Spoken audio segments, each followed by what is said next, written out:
Jesucristo, el Verbo viviente, es el único medio de salvación.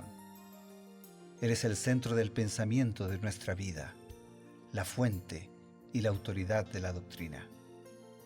El principal propósito de la vida de Cristo fue la obediencia a los mandamientos, exaltando la ley de Dios como un reflejo de su carácter. El principal mensaje a ser predicado en el mundo, basado en Apocalipsis 14, está representado por 3 ángeles llevando el Evangelio eterno al mundo entero. Este mensaje se basa en los encantos inigualables de Cristo y declara que la hora del juicio ha llegado y llama a obedecer los mandamientos de Dios. Mediante su palabra, Dios ha comunicado a los hombres el conocimiento necesario para la salvación. Las Santas Escrituras deben ser aceptadas como dotadas de autoridad absoluta y como revelación infalible de su voluntad. Y aunque el canon de las Escrituras inspiradas está cerrado, el Espíritu Santo continúa iluminando, amonestando y confortando al pueblo de Dios a través del testimonio de Jesús, el Espíritu de profecía. El camino a la vida se traza a través de un camino angosto que debe ser recorrido con confianza a las promesas que Dios dejó a hombres y mujeres fieles que dedicaron sus vidas hasta la muerte por el Evangelio eterno. Los fundadores de la Iglesia soñaron con el día en que la revelación sería una realidad en sus vidas. Miraron con los ojos de la fe a aquel día glorioso cuando finalmente la promesa sería cumplida en la venida magistral de Jesucristo a esta tierra para recompensar a cada uno según sea su obra.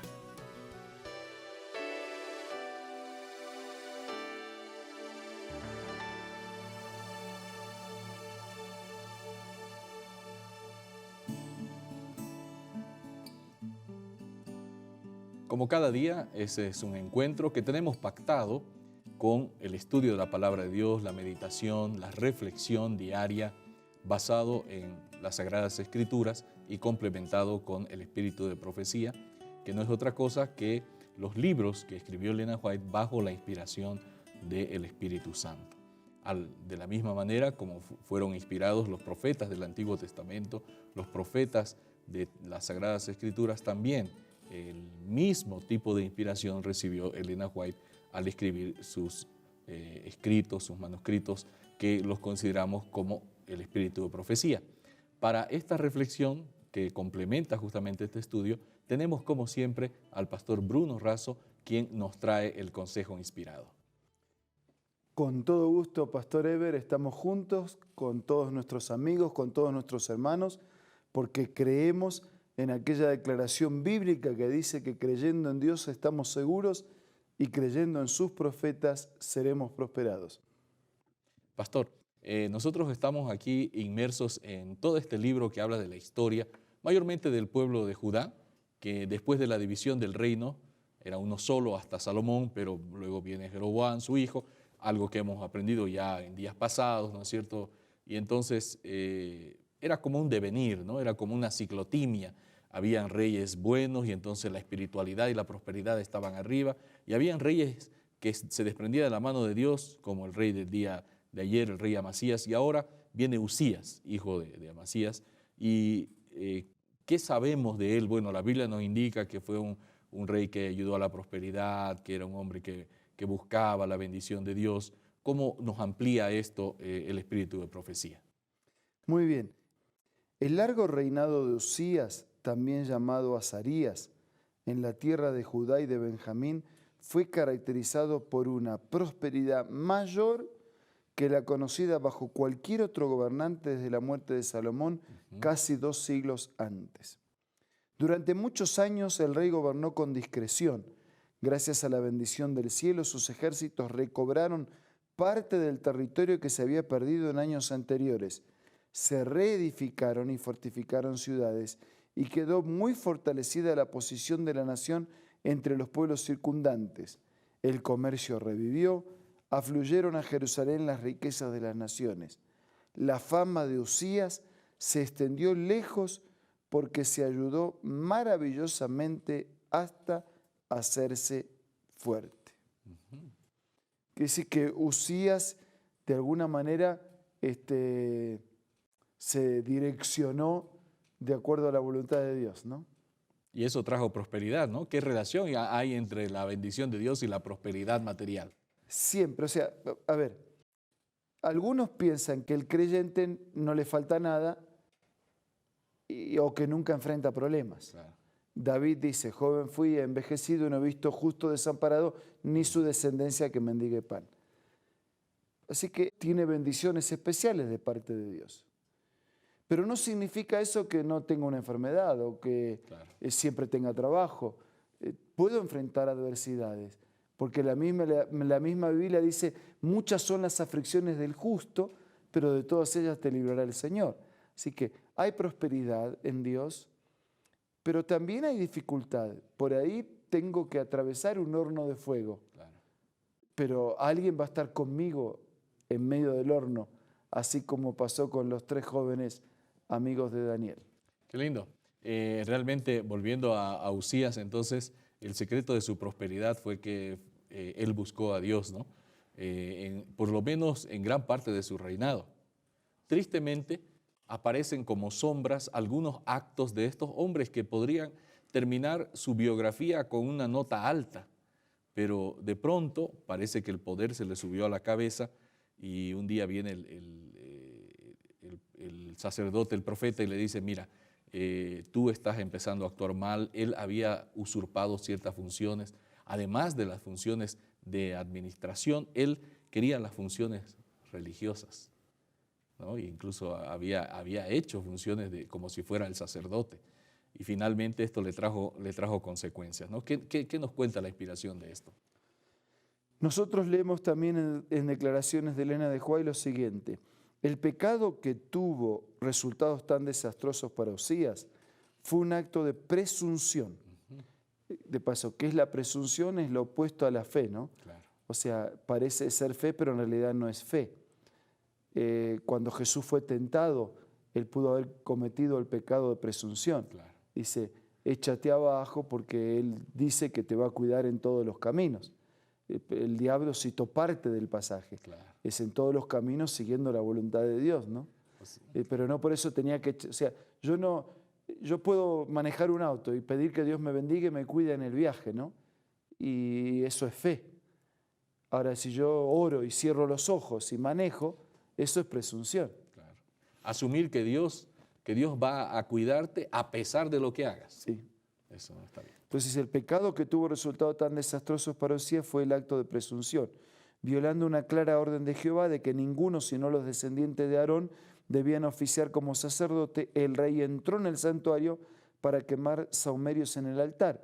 El sumo sacerdote Azarías y sus compañeros protestaron y le suplicaron que se desviara de su propósito. Le dijeron, has prevaricado y no te será para gloria. O sea, Dios iba a usar un instrumento para eso, pero no era él el instrumento. Esa fue la presunción. El caso del rey Usías revela cómo castigará Dios el pecado de la presunción. El Señor ha puesto a hombres en ciertos cargos de su iglesia y no quiere que salgan de los lugares que les ha asignado. Cuando el Señor le da una medida de éxito, no han de enaltecerse y considerarse capaces de hacer una obra para la cual no son idóneos y a la cual Dios no los ha llamado. Es decir, así como yo soy responsable de aceptar el llamado de Dios para la tarea que Dios me encomendó, y yo hago esa tarea echando mano del recurso de la fe, confiando en el plan de Dios para mi vida, tampoco tengo que hacer lo que Dios no me pidió que haga. Y eso sería entrar en el terreno de la presunción, porque pretendo para mí lo que Dios no pretendió para mí, o hago en nombre de Dios lo que Dios no me pidió que haga. Pastor, dice el Señor ha puesto a hombres en ciertos cargos de su iglesia y dice también la cita que Él le da una medida de éxito, ¿no? Porque hombres capaces, hombres habilidosos, ¿no? Hombres con muchas facultades, muchas capacidades, pero hace una recomendación: no ha de enaltecerse, ¿no? Y considerarse capaz de hacer una obra, ¿no? Además de la que le han pedido. Parece que quisiera añadir a esa responsabilidad otra y otra y otra. Claro, o sea, cuando Dios nos llama a nosotros, y Él llama a todos a la salvación y al servicio, es por su llamado y es por los dones que Él nos dio. O sea, Él me da la vida y Él me da los dones y los talentos. Así que lo poco que yo puedo hacer para servir a los demás es porque Dios me lo dio. Ahora, si yo considero que eso es mío y que yo no necesito de Dios, porque yo puedo hacer muy bien lo que hago, porque es exclusivamente mi mérito, o mi preparación, o mi formación. Entonces yo me pongo en un terreno que me alejo del plan de Dios, del proyecto de Dios, entro en lo que se llama el enaltecerse a uno mismo, considerarme capaz por mí mismo, y entonces dejo de ser idóneo. Porque la idoneidad que yo puedo tener no es mía, es de Dios. Claro. Cuando yo creo que soy idóneo por mí mismo, dejo de ser idóneo. Dice que el Señor tiene un lugar, dice el lugar que el Señor les ha asignado. Esto es importante, ¿no? Hacer la separación de responsabilidades. Claro, porque Dios coloca a cada uno, nos da una tarea que realizar en su obra, en su iglesia, en la familia, en el mundo. Y tenemos que ocupar ese lugar, ni subestimándome, ni sobreestimándome. O sea, el diablo siempre trabaja con los extremos, ¿no? O te hace creer que eres el único, o te hace creer que eres el último. Es verdad. Y en los dos extremos nos gana. Pero Dios cuenta contigo y conmigo y con ustedes. ¿Saben por qué? Elena de White dice, porque cuando Dios llama, no mira a las personas como son, sino como pueden llegar a ser transformadas por su gracia. Realmente es importante eso, pastor. Gracias por estos consejos. Nosotros vamos a recibir también consejos que son motivadores para nuestra vida personal. Enseguida retornamos. Hola, ¿quieres escuchar una cita acerca de la música? Así como los israelitas cuando andaban por el desierto alegraron su camino con la música del canto sagrado, Dios invita a sus hijos de hoy a alegrar por el mismo medio su vida de peregrinaje. Pocos medios hay más eficaces para grabar sus palabras en la memoria que el de repetirlas mediante el canto. Y esa clase de canto tiene un poder maravilloso. Esta cita puedes encontrarla en este libro hermoso, La Música, escrito por Elena G. de White. Te invito a que sea parte de tu biblioteca personal ingresando a la página www.aces.com.ar o visitando una iglesia adventista del séptimo día más cercano del lugar donde te encuentres. También puedes hacerlo descargando la aplicación Elena G. de White del App Store o del Play Store.